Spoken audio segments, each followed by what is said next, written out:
রয়েছে সম্মানিত বিমল দাস। এক প্রোগ্রাম এলে মোটামুটি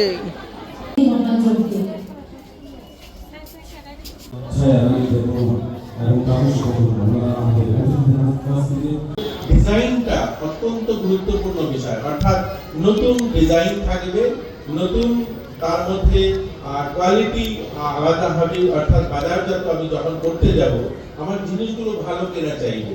আপনারা শুনলে খুশি হবেন, আমাদের দেশ থেকে সবচেয়ে বেশি, অর্থাৎ যতগুলো এশিয়ান কান্ট্রি আর যতগুলো দেশ আছে তার মধ্যে সবচেয়ে বেশি আমরা এক্সপোর্ট করি কটন নেট কাপড়। অর্থাৎ আমরা সবচেয়ে বেশি আমাদের দেশে যে অর্থ আছে তার মধ্যে দুটো, একটা হচ্ছে আমরা ঔষধ বেশি সাপ্লাই করি, বিদেশের মাটিতে যায়, আর কাপড়টা যায় যেমন আমেরিকাতে বা ব্রিটেনে, এরকম অনেক দেশে, পৃথিবীর বিভিন্ন দেশে আমাদের দেশ থেকে কাপড় যায়, আমরা কাপড় এক্সপোর্ট করি মানুষের কাছে।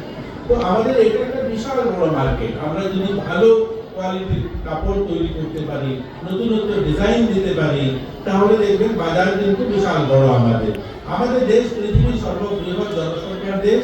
এখানেও যদি আমরা ছোট্ট একটা মার্কেট পরিসর ধরতে পারি তাহলেও চলবে। আপনারা যারা হ্যান্ডিক্রাফটের জিনিস তৈরি করেন, বাঁশ-বেতের জিনিস তৈরি করেন, আমার ব্যক্তিগত অনুভব আমি বলছি, আমি দেখি এগুলো প্যাকেটিং এর উপরে কোনো কাজ হচ্ছে না। আপনাদের প্যাকেটিং করতে হবে। যখনই আপনি কোনো জিনিস বাজারজাত করবেন, সময় বলছে প্যাকেট ছাড়া মানুষ নেবে না। আপনি যখনই আপনার জিনিসটাকে একটা পলিথিনে ভরে কাউকে দেবেন, সে নিতে চাইবে না। আর বিশেষ করে বাইরের যারা লোক আছে, বড় বড় কর্পোরেট হাউসগুলো বা বড় কোম্পানি যে সমস্ত, তারা কাউকে গিফট দেবে। আমি ব্যক্তিগতভাবে আজকে একটা বিয়েতে গেলাম 14 মঙ্গলে, তো ভাবছি কি দেবো, মানে একটা গিফট কিছু নেবই ভাবছি, কিন্তু গিফটটা কি নেবো, গিফটটা কি নিয়ে যাওয়া যায়। কিন্তু বাসের অনেক জিনিস আছে যেগুলো আমার পছন্দ হয়, আমার ঘরেই রয়েছে অনেকগুলো বাসের গিফট আমি পেয়েছি। আমি একদম আপনাদের কাছে কোনো রাজনৈতিক ভাষণ বা এই যে একজন মন্ত্রী হিসেবে বলছি না, এই যে একজন গ্রাহক হিসাবে আমি তখন ভাবছি কি নিয়ে যাবো। একটা বাসের অনেকগুলো গিফট দেখলাম, কিন্তু দেওয়ার মতো তাকে যে গিফট র্যাপ করবে, অর্থাৎ প্যাকেটিং করবে, সেই ব্যবস্থা নেই। তখন মনে হলো তার সাথে দরকার নেই, অল্প টাকা দিয়ে দেবো বা অন্য কিছু গিফট দেবো।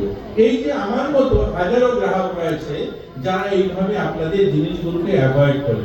তো আপনাদের জিনিসের যতটুকু গুরুত্ব, ততটুকুই গুরুত্ব আপনাদের প্যাকেট ডিজাইন করা। অর্থাৎ আপনারা যাই তৈরি করবেন, আপনাদের প্যাকেট তৈরি করতে হবে, তবেই দেখবেন তার বাজারে দ্বিগুণ মূল্য পাবেন এবং বাজারজাত করতে পারবেন। আপনাদের কাজের কদর রয়েছে, আপনাদের কাজের সম্মান রয়েছে। আপনারা এই ছোট ছোট জিনিসগুলো যদি রেকটিফাই করতে পারেন, তাহলে দেখবেন বাজারজাত হবে। আমাদের